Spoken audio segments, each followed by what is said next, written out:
Huwag na huwag mong lalagyan ng Carmen bracelet o anti-usog bracelet ang anak mo. Dahil ang inakala mong proteksyon, maaaring maging pintuan ng panganib. Marami po kasing magulang ang nagsasabi na pangontra ito sa usog. Pang-proteksyon lang naman. Wala namang masama. Pero ang tanong po natin dito, sigurado ka ba kung saan galing ang kapangyarihan nito? Para lubos po nating maintindihan, ano ba talaga ang mga bracelet na ito? Well, makikita po natin ito sa bangketa na pulang bracelet, na pabilog, may mga bato sa loob, may mga kahoy, may mga unknown materials. Sinasabi po na pangontra yan sa usog, pangtabo yan sa masamang espiritu, pang-proteksyon sa bata. Pero saan galing po ang kapangyarihan na iyon? Well, ito pong importanteng tanong. May basbas ba ito ng Diyos? May basbas ba ito ng simbahan? O galing ito sa paniniwala na hindi malinaw ang mga pinagmulan? Well, mayroon pong babala ang Biblia. Deuteronomy 18:10 to 12, "Let no one be found among you who practices divination or sorcery." Hindi po ito simpleng payo.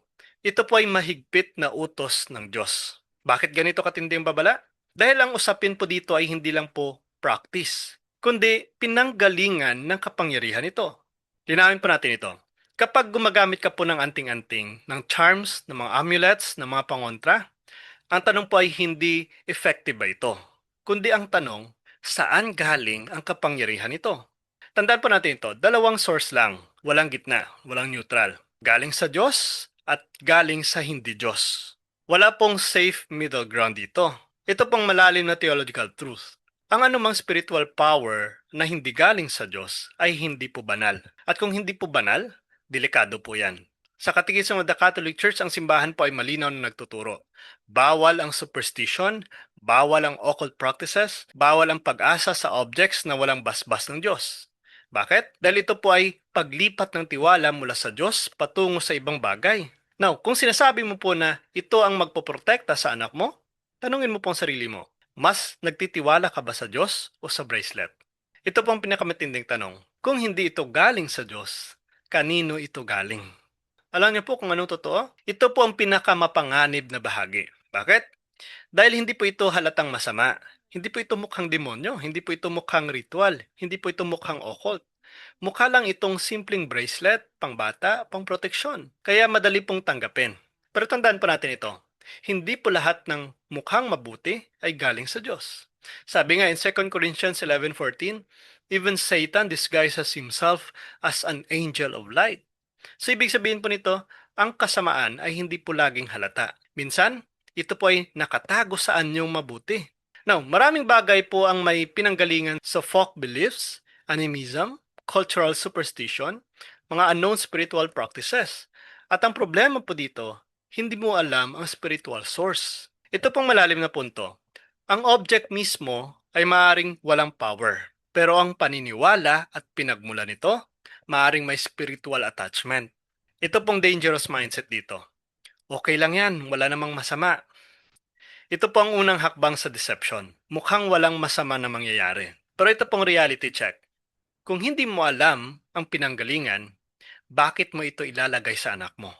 Marami pong mga testimony ang mga exorcist. At hindi po ito haka-haka lang. Ito po ay batay sa mga karanasan nila mismo.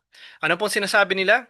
Maraming kaso kung saan ang anting-anting, ang charms, ang occult objects ay naging entry point ng spiritual oppression. Now, ito pong importanteng linya dito. Hindi po agad-agad nangyayari. Hindi po biglang possession agad. Hindi po biglang manifestation agad. Kundi unti-unti. Ang proseso po ng deception, una, acceptance. Madalas na sinasabi natin, wala naman kasing masama. Pangalawa, dependence. Anong nangyayari? Dito na ako nagtitiwala.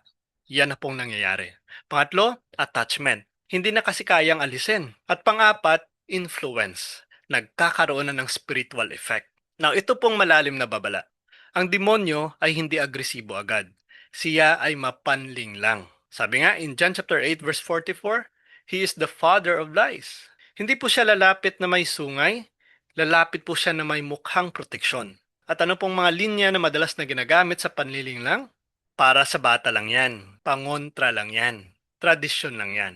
Hanggang sa hindi mo na po namamalayan na may epekto na pala sa buhay mo. Ito pong pinakadelikado. Kapag ang isang bagay ay tinanggap mo, pinagkatiwalaan mo, at ginamit mo, nagkakaroon ito ng spiritual doorway. Now, ano ba itong usog versus ang pananampalataya? Linawin muna natin, hindi po natin minamaliit ang experience ng mga tao. Hindi po natin dinideny na may mga nararamdaman o nararanasan ng iba. Pero ang tunay po na tanong ay hindi kung may nararamdaman ba, kundi ang tunay na tanong, saan ka lalapit? Now, dalawang landas lang ang meron at wala pong gitna.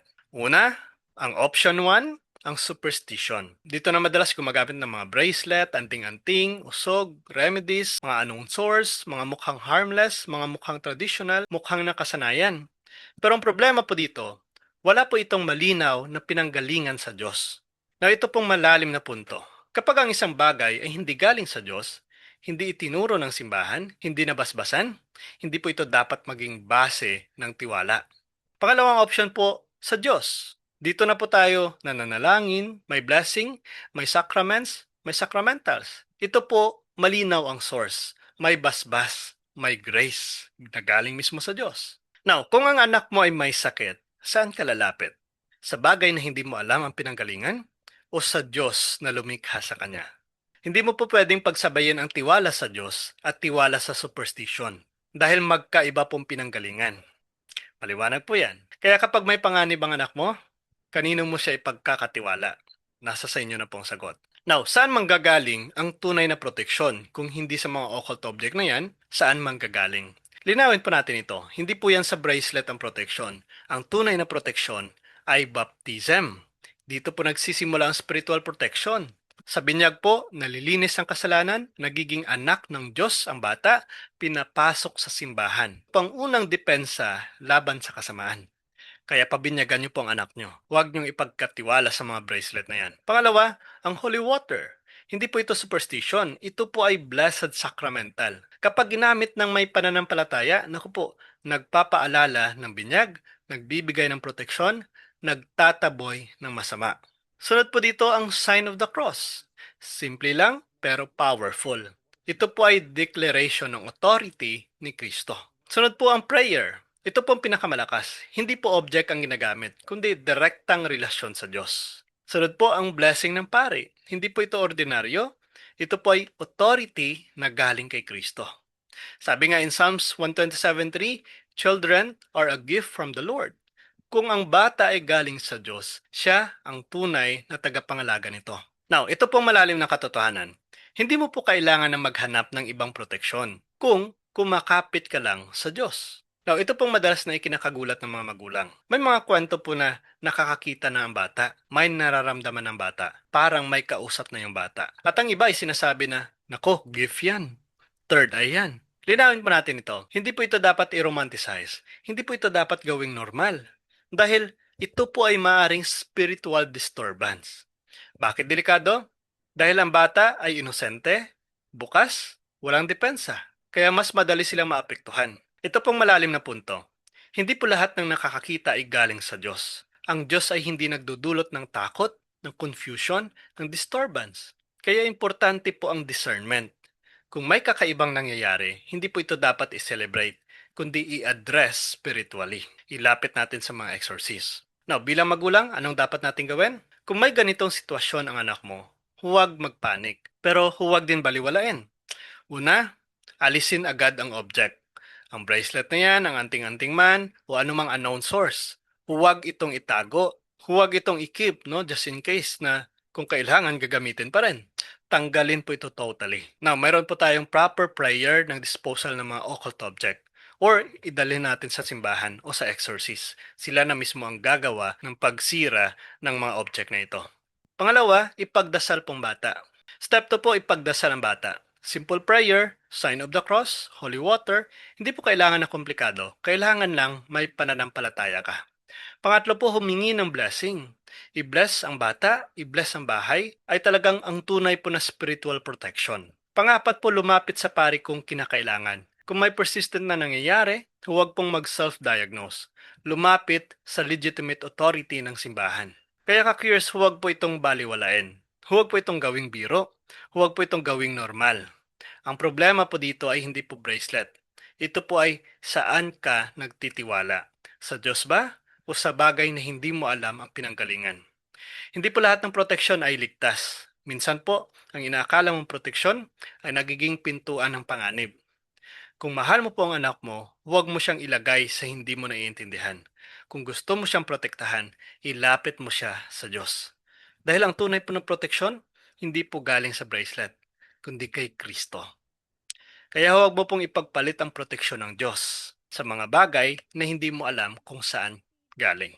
Kaya kung sangayon po kayo sa video na ito, please comment down below.